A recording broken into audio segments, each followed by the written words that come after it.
بسم اللہ الرحمن الرحیم۔ حضرت ابو موسیٰ رضی اللہ عنہ روایت کرتے ہیں، نبی اکرم صلی اللہ علیہ وآلہ وسلم نے ارشاد فرمایا، اگر کسی شخص کی گود میں درہم موجود ہوں جنہیں وہ تقسیم کر رہا ہو اور دوسرا شخص اللہ کا ذکر کر رہا ہو تو اللہ تعالیٰ کا ذکر کرنا زیادہ فضیلت رکھتا ہے۔ یہ روایت امام طبرانی نے معجم اوسط میں نقل کی ہے اور اس کے رجال کی توثیق کی گئی ہے۔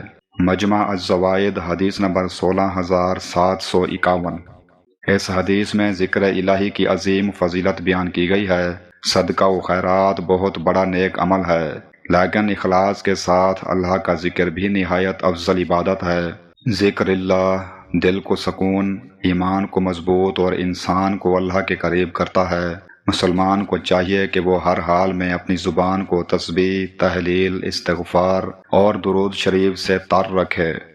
حضرت ابو ہریرہ رضی اللہ عنہ بیان کرتے ہیں، رسول اللہ صلی اللہ علیہ وآلہ وسلم نے فرمایا، 7 خوش نصیب ایسے ہیں جنہیں اللہ اپنا سایہ نصیب فرمائے گا، جس روز اس کے سائے کے سوا کوئی سایہ نہیں ہوگا۔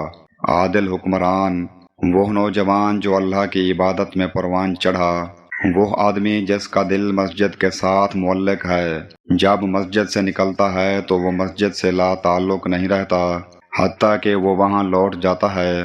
وہ 2 آدمی جو اللہ کی رضا کی خاطر باہم محبت کرتے ہیں، اسی بنیاد پر اکٹھے ہوتے ہیں اور اگر جدا ہوتے ہیں تو بھی اس محبت پر قائم رہتے ہیں۔ وہ آدمی جس نے تنہائی میں اللہ کو یاد کیا تو اس کی آنکھیں اشک بار ہو گئیں۔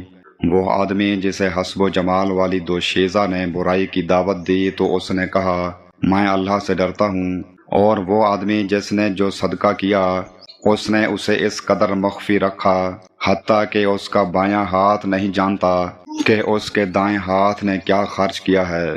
مشکوٰۃ المصابیح حدیث نمبر 701۔ یہ حدیث اخلاص، تقوی اور نیک اعمال کی عظیم فضیلت بیان کرتی ہے۔ ان 7 لوگوں کی مشترکہ صفت یہ ہے کہ انہوں نے دنیا میں اللہ کی رضا کو اپنی خواہشات پر مقدم رکھا۔